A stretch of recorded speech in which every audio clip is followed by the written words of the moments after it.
हाय दोस्तों, रिंकी का हम फिर से स्वागत करते हैं हमारे सेम शो द गहना शो में। रिंकी, हमने लास्ट टाइम अपना कॉन्वर्सेशन बीच में छोड़ दिया था लॉकडाउन के बारे में। तो मुझे एक बात बताइए, लॉकडाउन में अपने कोई काम नहीं किया और अब मुंबई में ही थी। तो जब लॉकडाउन में हर आदमी की जान पे आई हुई थी कि यार क्या होगा, कब काम मिलेगा, कैसे रेंट देंगे, कैसे सब कुछ करेंगे, तो उस असमंजस स्थिति से अब कैसे निकली? मैं तो निकली नहीं, निकाली गई। ओके। मैं तो निकली ही नहीं, क्योंकि निकलना होता तो मैं तो पता नहीं कहाँ होती, मेरा नाम निशान नहीं होता, लेकिन मुझे निकाला गया। ओके। और मतलब दोस्तों का मेरा बहुत ज्यादा सहयोग रहा। थोड़ा जोर से बोलेंगी आप? हाँ, मेरे दोस्तों का बहुत ज्यादा सहयोग रहा। चिल्लाती बहुत ज्यादा हूँ इसलिए थोड़ा चलेगा। हाँ। तो मैं नहीं, उस टाइम मैंने कुछ किया ही नहीं, कोई काम नहीं किया अपने उन दिनों? नहीं, कुछ भी काम ही नहीं किया। बीच में मतलब सेकेंड राउंड में जब लॉकडाउन सेकेंड लगा ना, हाँ। तो उस टाइम 1-2 वेब सीरीज का मैंने वो किया, असिस्टेंट किया। ठीक है। हाँ, फिर उसके बाद से फिर वही डायरेक्टर का वो, तो मतलब जब डांट पड़ती थी ना, तो मुझे ना ऐसा लगता है कि मुझे ना किसी की डांट ना बिना वजह, अगर गलती है तो मैं थप्पड़ खा लूँ। हाँ बिल्कुल। और गलती नहीं है ना तो मुझे डांट दे, मैं रिप्लाई तो नहीं दे पाऊंगी, ये तो नहीं, क्योंकि मैं समझती हूँ कि मुझसे बड़े हैं, रिस्पेक्ट करती हूँ, लेकिन हाँ वहाँ से हट जरूर सकते हैं। बिल्कुल। वो चीज़ है, तो वो ये चीज़ हुआ। फिर मतलब फिर उसके बाद धीरे धीरे काम शुरू हुआ। फिर बीच बीच में कभी कभी ऐसा लगा, तो मतलब बहुत ज़्यादा उतार चढ़ाव, बहुत ज़्यादा। करेक्ट। तो मुझे एक बात बताएं, जैसे लोग जो बाहर से आते हैं, हु आर आउटसाइडर्स, उन्हें बहुत सारे कास्टिंग काउच फेस करना पड़ता है। आप कभी किसी डायरेक्टर या प्रोड्यूसर या कोऑर्डिनेटर्स को मिलते होंगे, वो आपको कहते होंगे यार आप सो जाइए, हम आपको ऐश्वर्या बना देंगे। हाँ। हम आपको विपाशा बना देंगे। आपके साथ ऐसा कभी हाँ, होता है? मेरे साथ मतलब हुआ। हाँ।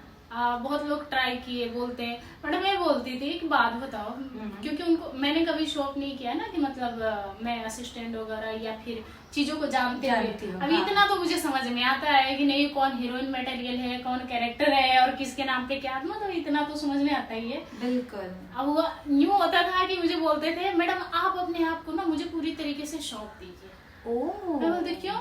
तो बोलते मैं ऐसा कॉन्सेप्ट उठाऊंगा ना कि आपको ना मतलब एकदम उठा के यहाँ से आ, तो मैं ओके सर कौन सा थिएटर में चलाएंगे?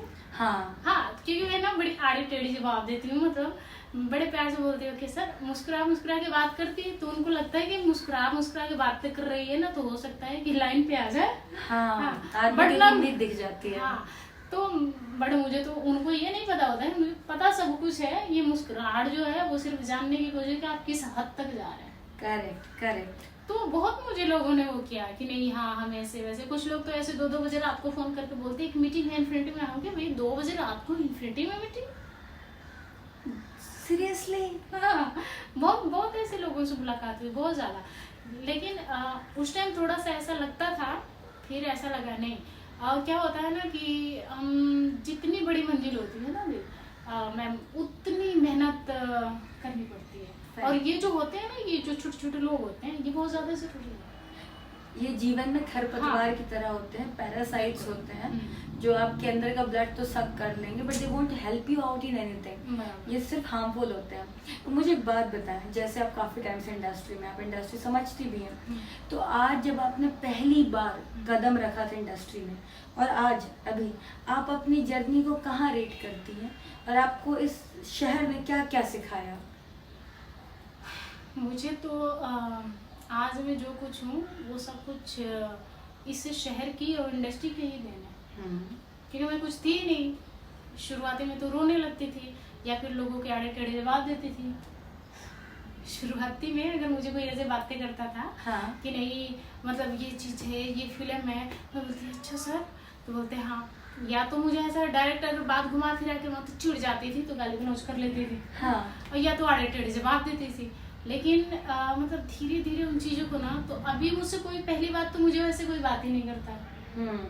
एक टाइम आ जाता है जब लोग खुद ही समझ जाते हैं क्या कि दाल नहीं गलने वाली। हाँ। आपकी तो अभी कोई वैसे बात भी नहीं करता है। और दूसरी बात ये है कि मतलब होता है जब हम वक्त देते हैं ना, हाँ, तो ऑटोमेटिक है ना, जो छोटी छोटी गंदी चीजें होती है ना, जिनकी गंदी सोच होती है और मतलब जो ऐसे फालतू लोग होते हैं, वो ऑटोमेटिक धीरे धीरे सब हट जाते हैं, साइड हो जाते हैं।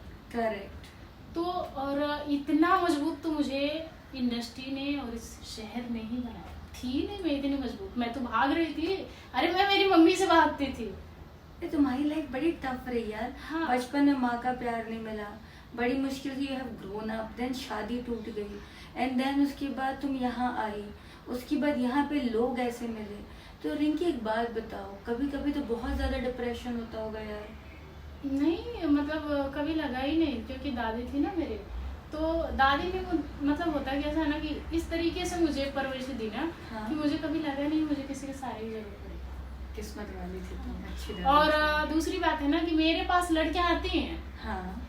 महीने दिन 10 दिन रहने के लिए, तो वो आएंगी परेशान होके, लेकिन पता नहीं ऐसा क्या जो मेरे यहाँ से सीख के क्या कैसे जाती है, वो खुद कहीं ना कहीं जाके या तो जॉब पे लग जाएंगी या फिर जीने का तरीका ढूंढने लगती हैं। पता नहीं क्या, Hats off to you यार। समझ में नहीं आता है। और बहुत सारी लड़कियां आएंगी, 8-9 लड़कियां आएंगे, ओके। और बहुत परेशान मुझे बोलती थी, अच्छा तुझे ये नहीं समझ में आता तेरा क्या होगा। मैडम मुझे क्यों समझ में, ऊपर वाला है ना। मैंने तो कभी सोचा नहीं कब क्या होगा, आज को पता ही नहीं है। तो वो चीजें हैं।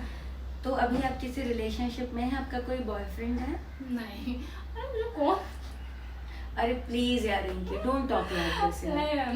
तो मेरा कोई बॉयफ्रेंड नहीं है, और ना ही मुझे रिलेशनशिप वगैरह ये सब चीज़ों में मुझे यकीन नहीं है, और मतलब इंटरेस्ट ही नहीं है। सारी बात ये है कि मेरी ख्वाहिश ही नहीं है। दोस्त लोग बोलते हैं कि अभी ये बाबा बनेगी। तो रिंकी मुझे एक बात बताएं, जैसे आज आप क्या उम्र होगी, सॉरी मैं आपसे ऐसा पूछ रही हूँ। मेरी 30 साल है। आप अपने अगले 5 साल को कहाँ देखती हैं, आप क्या करना चाहती हैं, आपने क्या सोचा आपका फ्यूचर? देखिए फ्यूचर नहीं सोचा है मैंने, बस चलती रहती हूँ, मेहनत करती रहती हूँ। मेहनत अच्छी है तो फ्यूचर सोचने की जरूरत नहीं है, खुद ही उस लेवल पे पहुंच जाए। करेक्ट। क्योंकि अगर सो करके फ्यूचर सोचो तो बनेगा नहीं। करेक्ट। तो इसलिए मेहनत अच्छी रखिए। हाँ मतलब रखिए कि हमें पहुंचना कहाँ है, ठीक है, पहुंचना कहाँ है, कैसे कैसे चीजों को करना है, ये सोचिए अपना। मतलब होता है ना कि एक उद्देश्य बनाइए, लेकिन मतलब ये नहीं कि नहीं हम बिल्कुल यहाँ पे, अरे वहां पे देख तो रहे लेकिन कैसे जाएंगे वो भी तो सोचना है ना। फैक्ट है। हाँ तो उसको मतलब कि बना तो रहे उद्देश्य, लेकिन कैसे जाना है उस पर वर्क भी करते करते जाना है। ये से नहीं सोचते तो मैंने टारगेट नहीं बनाया। हाँ मेहनत अच्छी रखनी है, अगर मेरी मेहनत अच्छी होगी, ईमानदारी सही होगी, मैं जरूर पहुंचूंगी। बिल्कुल। तो रिंकी मुझे एक बात बताओ, जो आपके स्कूल के फ्रेंड्स होंगे, जो आपकी सहेलियां होंगी, जो आपके रिश्तेदार होंगे, वो कभी न कभी आपको ताना मारते होंगे या एडमायर करते होंगे, है ना? कोई तारीफ करता है, कोई बुराई करता है, जिंदगी ऐसी है। तो आपके बैचमेट्स आपके लिए आज क्या बोलते हैं, अगल बगल की सहेली और आपके रिश्तेदार क्या बोलते हैं आपके लिए? पहली बात तो मेरे गांव वाले मेरी बहुत इज्जत करते हैं, हालांकि मतलब उनको क्योंकि शुरू से उन्होंने स्ट्रगल देखा है मेरा। हाँ। तो वो बहुत ज़्यादा इज्जत करते हैं, और भैया से कभी बात होती है तो लोग पूछते हैं कि कहाँ हो और वो लोग कब आएगी। अरे हम लोग कितने साल हो गए देखे हुए। तो मेरे गाँव वाले मुझे बहुत मतलब बहुत प्यार करते हैं। और दूसरी मेरी बुआ है, बुआ ने एक शब्द मुझे बोला था, पूरे खानदान की इज्जत मिट्टी में मिला दे। अच्छा। मेरी बुआ ने, गाँव वालों ने तो क्या बोलते, वो तो पराया है। करेक्ट। बट मेरी बुआ ने ऐसा बोला था। बुआ को देखा नहीं, बचपन से बिना माँ की बेटी जो बड़ी हुई, अपने दम पर यहाँ तक पहुंची, एक शब्द बोल दो कि मिट्टी पलीत कर दी। अब उसका दर्द तो देखो, जब वो रात को रोई तो किसने तकिया दिया, किसने कांधा दिया? मेरे लिए ना अपनों से ज्यादा दूसरे लोगों को मेरा ज्यादा साथ दिया। मेरे सिर्फ दादी दादा तक ही सीमित रहा साथ प्यार, उसके बाद मेरे दादी दादा के बाद मुझे किसी अपने का श्रेय जाता ही नहीं, किसी को नहीं जाता। क्योंकि पहली बार छोटी सी उम्र से मैंने जॉब किया, दादी थी जब भी, तो यही 12-13 साल की उम्र से ही मैं जॉब करने लगी, हॉस्पिटल में लग गई थी। क्योंकि मुझे पता था कि बड़ी होंगी तो मेरे खर्चे बढ़ेंगे, दादी कहाँ से करेगी, दादी की मतलब पास इतनी जिम्मेदारियाँ हैं, खेती बाड़ी सारी चीज़ें कैसे करेगी। तो मैंने दादी को बोला, दादी मुझे हॉस्पिटल में लगा दो, क्योंकि मुझे फ्री टाइम में ना मुझे करना है, क्योंकि मुझे पता है मैं बड़ी होंगी फालतू, क्योंकि लड़कियों का गाँव में देखती थी ना मैं। तो इसके लिए मुझे ऐसा लगता था कि नहीं, हाँ तो मतलब 7-8 साल मेरा जॉब का एक्सपीरियंस रहा, जिसमें 4 साल 5 साल तो मेरा प्राइवेट का रहा, उसके बाद सरकारी हॉस्पिटल का रहा। अभी भी मेरा एक पत्र दे दिया जाए ना, क्या बोलते हैं उसको, एप्लीकेशन। हाँ एप्लीकेशन अगर मतलब भर के मेरी तरफ से सबमिट कर दे तो मेरी जो पहली जॉब थी वो लग गया सरकारी। है। तो मतलब जॉब का मेरा बहुत लंबा एक्सपीरियंस है, पढ़ाई कंटिन्यू जारी रही। आपने पढ़ाई की पूरी? हाँ। क्या किया आपने? ग्रेजुएशन किया? नहीं, मेरी मास्टर है। एमए करके बैठी हैं, मास्टर्स करके बैठी हैं। वाह यार। दोस्तों मैं सॉरी बीच में बोलना चाहूँगी, हमारे इंडस्ट्री में 90% वो लड़के या लड़कियां हैं जिन्होंने 12th भी नहीं किया है। तो हेड्स ऑफ टू यू यार, जस्ट अपने दम पर, अकेले दम पर एमए करना वाज अ बिग थिंग बाबा। मैं हिम्मत नहीं कर पा रही थी पता है पूछने की, मैं पूछना चाहती थी पर मैं डर रही थी पूछने से कि पता नहीं क्या होगा। नहीं, ऐसा कुछ नहीं है। बट आप एमए करके बैठी हैं, आपको नर्सिंग का, आपको हॉस्पिटैलिटी का, आपको हॉस्पिटल कितना अच्छा नॉलेज है। वेरी गुड यार। मतलब अभी भी पापा बोलते हैं